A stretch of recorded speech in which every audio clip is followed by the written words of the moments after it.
when you are gardening, there is something that happens this time of year called the end of July garden slump. And it happens to me, it happens to a lot of gardeners.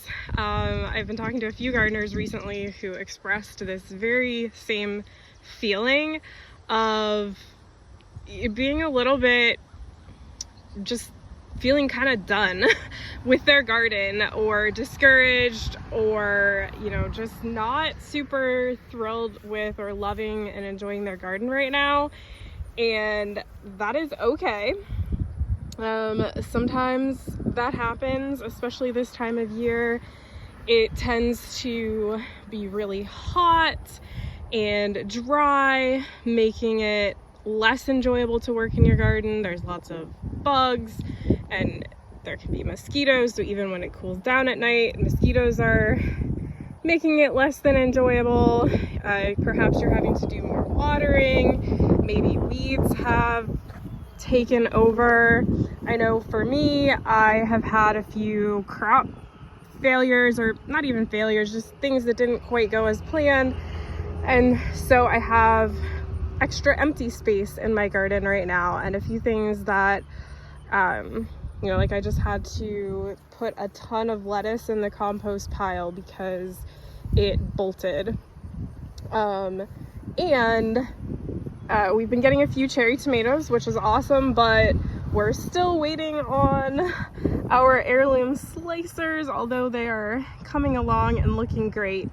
It can just be kind of this odd time in the garden. You'd think it's summer and July and everything in the garden should be great, and I should be enjoying this time of garden. It's summer garden season. I should be enjoying it. But if you're not, that's okay. It can actually be kind of a frustrating time in the garden. And again, that's okay. Don't beat yourself up or feel bad if you're just a little bit kind of discouraged or feeling done with your garden right now. There's two things that I suggest doing if you're feeling like that. So, first, know that cooler weather, cooler mornings and evenings are coming. We're actually enjoying some cooler weather right now, which is fantastic. So just know that there is cooler weather and morning dew and things coming. But the two things that I recommend doing if you're feeling just maybe a little bit done with your garden right now is to walk through your garden, like I often encourage you to do, and to, just take a moment and walk through your garden and appreciate everything that is going well. For me, look at this. Look at these tomatoes. They are gorgeous. These are Cherokee purple tomatoes coming along. I have just a ton of beautiful looking tomatoes getting so close. So close. Those are great. I've got this dahlia that's starting to bloom. These skyscraper sunflowers are growing really well. I've actually been really enjoying this little collection here. These are called tinies. It's just a mixture of very short sunflowers. They are starting to bloom. There's a pink lady beetle on that one. And these peach zinnias are absolutely gorgeous. Look at that. So taking time to go through and appreciate what is going well in your garden is really important all of the time, but especially can be extremely important this time of year. The other thing I'm reminding myself of is the empty space in my garden means I have space to plant more vegetables, especially my fall garden, which I'm going to be planting in that area there that I just showed you. I've got beets that are doing really well. This has actually been a great year for beets for me. And I do have some lettuce growing over there where it's been getting a little bit more shade. So we do have some lettuce to eat. Green beans coming along, and of all of my peppers, like this banana pepper is loaded. I barely have any other peppers in my garden yet, but these banana peppers are just loaded with peppers. There's another dahlia. Basil is doing really great. Oh, I put this here as a reminder, not to change topics too much, but something that you want to do, like with cucumbers and squash, if one gets past you and you don't get it harvested in time, I mean, like this is pretty large, it's yellow, it's not going to have a great taste or texture, but you don't want to leave it on the plant. Once you see one like that, you want to take it off of the plant, so that the plant puts its energy into making more cucumbers rather than into maturing the seeds in this cucumber. So cut it off, throw it in your compost pile, or feed it to your critters. But anytime you find something like cucumbers, beans, squash, anything that has gone past ripe that you're not going to eat, unless you're going to save it for seed, you want to take it off so that the plant goes back into production mode. All right, so again, walking through, just looking for all of the things that are going well in the garden. Again, I have so many tomatoes that are coming along, and I've been watching these black strawberry. Ooh, that's so close. That's almost ripe. I don't know if you can see, they just are starting to have that change in color and change in how they feel. You can see like the difference between this one that's not close and these two. Sometimes with different heirloom tomatoes, it can be harder to tell when they're ripe. But if you look for that change in color, they'll get a little bit more dull, and they'll be soft.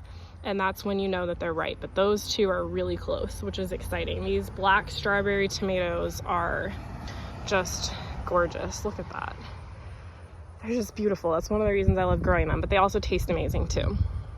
So take some time, walk through your garden, or if you're standing there watering, to appreciate everything that is going well in your garden, even if it's just one or two small things. Appreciate it, celebrate it, and focus on those things.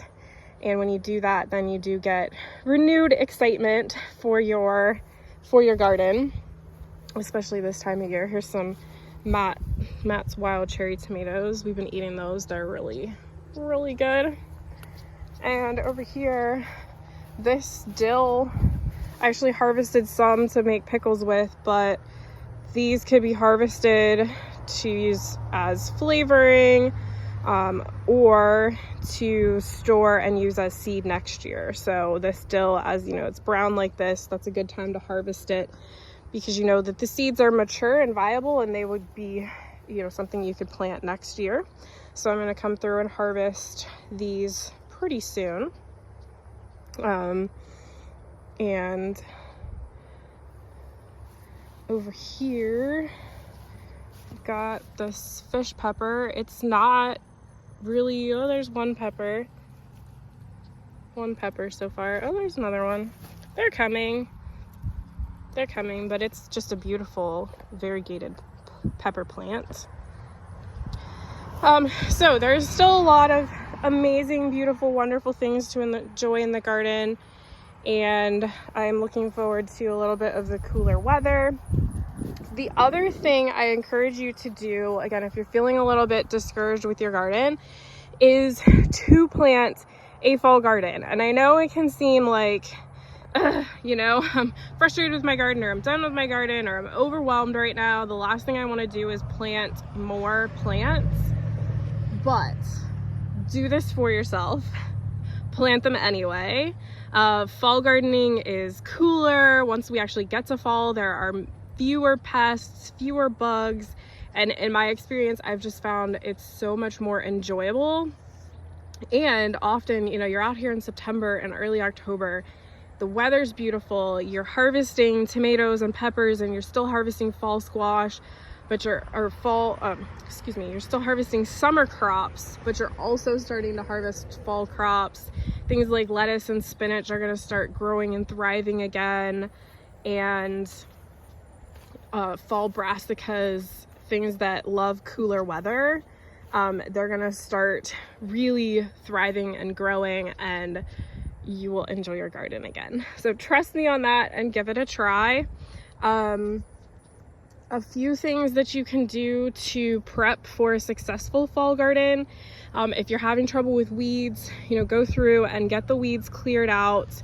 Find a cool morning or cool evening to do that, and just get the weeds cleared. If you can, put down a nice layer of compost. I just did that down here. I just put a layer of compost on the top. That'll really help your fall veggies. And prepare for pests. So I know I just said that there's fewer pests in the fall, which is true, but right now, which is when you're going to be planting your fall crops, pests can be a problem. So just like right there, that's a cabbage moth. So just prepare for that. You know, I prefer to either hand pick pests off or use row covers so that I'm not spraying or applying anything. So I have these hoops set up here to put up a row cover, which I'll be showing you next week. And then for everything that's not under that row cover, I'll just come through every other day or so and check for pests and hand pick anything so that they don't, you know, cause too much damage. So just be prepared for that. But as we get into late August and September, and, you know, especially throughout September and October, pest pressure goes way down, which is so nice. The other thing is be prepared to water. So for a lot of fall transplants, you're going to be planting, you know, in the next 2 weeks or throughout August, depending on what it is. And because it's often hot and dry, just be prepared to water your transplants really well. Water them in when you plant them, and then just give them a little bit extra attention until they're established and they can withstand a little bit less water. So those are my fall garden suggestions, but really I just encourage you to try a fall garden, even if you just grow a few brassicas and some lettuce, because it is so much more enjoyable, I think. And you will get over this late July garden slump. Your tomatoes will start ripening and you will fall back in love with your garden. So highly encourage you there. Don't be discouraged. If you're having trouble with something specific in your garden, comment and let me know. I would love to help you or encourage you. And if you are local and looking for fall transplants, we are going to have a plant sale on August 9th here at our family farm. You can get all of the details by going to our website and subscribing to our email list. I will be sending out the plant sale information there. And if you like this video or learned something, or maybe you were just encouraged to not give up on your garden, please go to our website and subscribe to our email list. That supports our business, our family farm, and enables me to make more videos like this. So you can go to theheirloomfarmer.com and subscribe to our email list. I would really, really appreciate that. All right, I hope that you do enjoy your garden. If you're not enjoying it now, I hope that you fall back in love with it and really enjoy growing a late summer and fall garden. All right, thank you and God bless.